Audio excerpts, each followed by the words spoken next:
はい、生活の党と山本太郎と仲間たちのお時間がやってまいりました。共同代表の山本太郎と申します。よろしくお願いいたします。本日の質疑は17分しかありません。中谷大臣、岸田大臣、ご安心ください。本日は総理との一騎打ちであります。後ろの方、ぜひ助立ちはおやめください。よろしくお願いいたします。以前、7月30日、本委員会での私と安倍総理との質疑の中で、戦争にもルールがあるというお話になりました。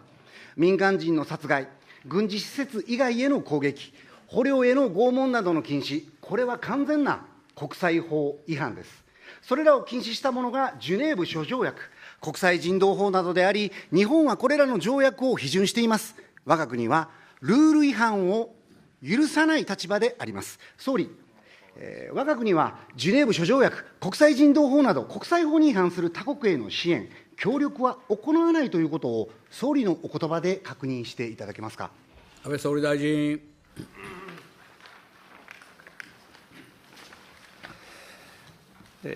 自衛隊が活動をするにあたってですね、国際法を遵守し、国際法上、違法な行為に対する支援を行わないことはですね、当然なことであります。ある国がジュネーブ諸条約をはじめとする国際人道法に違反する行為を行っている場合、そのような行為に対して、我が国が支援や協力を行うことはございません。山本君。ありがとうございます。続きまして安倍総理、日本が支援、協力を決めた同盟国が民間人の殺害を繰り返すような戦争犯罪を起こし、自衛隊員がその共犯者になることがあってはならないと考えます。総理ももちろん同じ考えですよね。同じ考えであるかないかだけでお答えいただけますか。ありがとうございます。安倍総理大臣。仮にある国がですね、国際人道法上の原則に違反する行為を行った場合、我が国がそのような行為を支援することがないのは当然であって、自衛隊がご指摘のような共犯者になることはございません。山本君。ありがとうございます。総理、米軍がジュネーブ諸条約をはじめとする国際人道法違反を行った場合は、たとえ米軍であっても支援、協力はしないということでよろしいでしょうか。安倍総理大臣。先ほど申し上げましたようにですね、自衛隊が活動するにあたっては、国際法を遵守し、国際人道法に違反する行為に対する支援を行えないことは当然なことでありまして、これは支援対象国の遺憾により変わることはありません。山本君。ありがとうございます。少し安心しました。ルールにのっとって物事を進めていくんだという安倍総理の理念、お聞きすることができたと思います。では、何が戦争犯罪なのか、どこが国際法違反なのか、その線引き、どんな感覚で行われるのかといういくつかのケースをもって、最高責任者である安倍総理にお聞きしようと思います。イラクの戦場にも足を運ばれましたフリージャーナリスト、柴玲さんの資料では、2006年3月15日、イラク中部のイシャキ村で起きた一家惨殺事件の例が挙げられています。ウィキリークスによって流出した米軍の内部文書、現地報道などによると、手錠をかけられ、無抵抗な状態で家にいた11人を米軍は銃殺。この事件、地元テレビでも報道され、その映像は BBC、CNN など欧米メディアも伝えましたが、日本のメディアはこれらの映像を全く使わなかったそうです。この事件について、米軍はメディアに対し、イラクのアルカイダネットワークの支援者を捕まえるために民家を攻撃したんだ。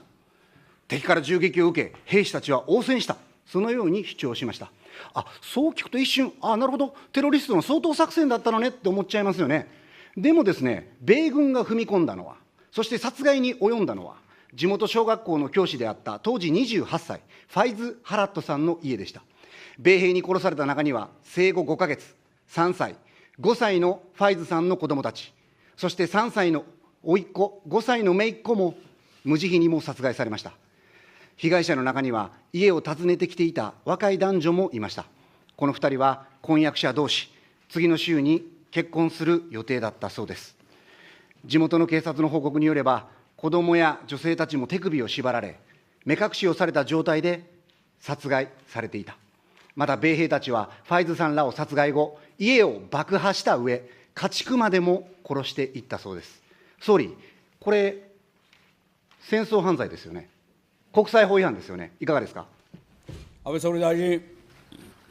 今、山本議員からご紹介した事案について、私は承知をしておりませんので、今、ここで論評することは差し控えたいと思います。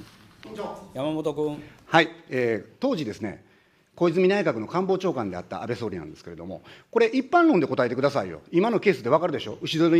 に縛られて、無抵抗の状態です。頭にも布をかけられていた。11人殺された。子供も含まれている。この状態、普通に言って、戦争犯罪じゃないですか。国際法違反じゃないですか。いかがでしょう。安倍総理大臣。実際そういう行為が行われていたかどうかですね、今、私自身、確認のしようがございませんので、米軍の行為として今、例として挙げられたわけでございますので、それについて確認しないでですね、お答えすることは差し控えたいと思います。山本君。なるほど。2つ考えられると思います。1つは逃げた。そしてもう1つは、本当にその事件を知らなかったから答えようがない。その2つのいずれかだということだと思います。では、パネルお願いいたします。本日、この時点から使用するパネルのすべての写真は、デイズジャパン、フォトジャーナリスト、広川隆一さんが撮影されたものです。先ほどお伝えしたエピソード、イラクでは特別珍しいお話ではないそうです。イラク全土、罪のない子どもや身内、友人を米軍に虐殺された人々が大勢いらっしゃいます。米軍はイラク戦争、アフガン戦争、テロとの戦いという名のもとに、国際人道法に違反する数多くの戦争犯罪行為を行う戦争犯罪常習国です。次のパネルをお願いします。米軍による民間人が暮らす地域への空爆、市民への殺害など、度重なる非人道的行為に、イラクの人々は疑問を持ちます。モスク、礼拝所ですよね。モスクに対する攻撃、子どもたちの学校を占拠し、その正面に戦車を置いて、米兵が駐留したことに憤りを感じたファルージャ。ファルージャのお父さん、お母さんたちは、学校の占拠はやめてくれと、デモを行います。そのデモ隊に対し、治安の安定化と称し、米軍は沈静化に動きます。米兵の威嚇発砲にデモ参加者が驚き、民家の中に逃げ込み、その後を数人の米兵が追いかけて、家の中でデモ参加者を射殺。民主的な行動で訴えを起こす人々に対して、乱暴狼藉の限りを尽くす米軍への反発で、日に日にデモの規模、膨れ上がっていきます。すると米軍は直接、参加者を銃で撃つようになっていったそうです。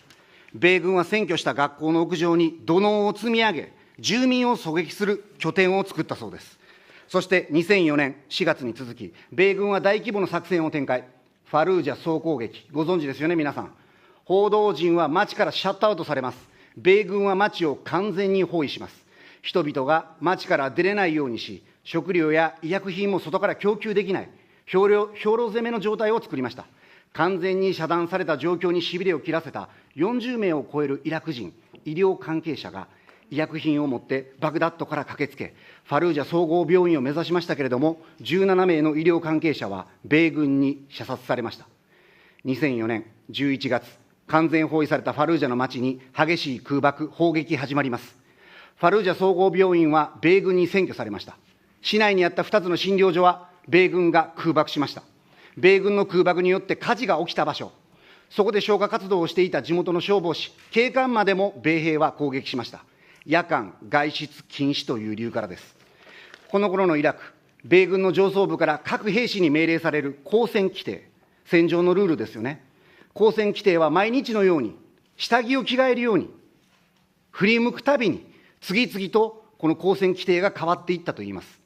攻撃されていなくても、不審な人物と思ったら発砲してよし、不安を感じたら発砲してよし、目が合えば発砲してよし、イスラム教徒の衣装の者は敵対しているとみなして撃ってよい、路上にいる者はすべて敵の戦闘員とみなせ、息をしている者はすべて撃て。冬の兵士、良心の告白という DVD で表現するファルージャ攻撃に参加していた元海兵隊員は、空爆、砲撃が続いていたある時期、ファルージャの住民に対し、米軍は14歳以上の男子を戦闘可能年齢とし、町から出ることは許さず、それ以外の子供や女性を外に出そうとしたといいます。男性の家族と別れるか、もしくは死を覚悟して一緒に残るか、究極の選択を米軍は迫りました。14歳以上の男子、戦闘可能年齢として避難をすることを米軍は許しません。米軍から確実に攻撃を受ける場所に、中学生、高校生くらいの息子を置いて母親が避難できますか？少年や男性だけを残して避難できなかった、そんな人々がたくさんその場にとどまり、実際に町から出たのは、わずかな老齢の女性たちだけでした。2004年の最初のファルージャ攻撃では、700人以上が殺害され、2回目の11月、ファルージャ総攻撃では、行方不明者は3000人に及び、6000人もの住民が殺されたと言われます。中には、白旗を握りしめたままで発見された少年の遺体もあったそうです。次のパネルお願いします。このような一般市民に対する虐殺、イラクのあちこちで起こっていた現実、このパネル、子ども専用墓地だそうです。戦争前から存在するものでしたけれども、戦争が始まってからは、埋葬する場所もないぐらいになっているのが、見てご覧いただけると思います。安倍総理、これ、米軍が行ったこと、紛れもない国際法違反、戦争犯罪ですよね。安倍総理大臣。ただいまですね、山本議員がルールお話をされたわけでございますが、私は今、それがですね、その中身について検証する材料を持っていないわけでございますのでです、コメントは差し控えたいと思います。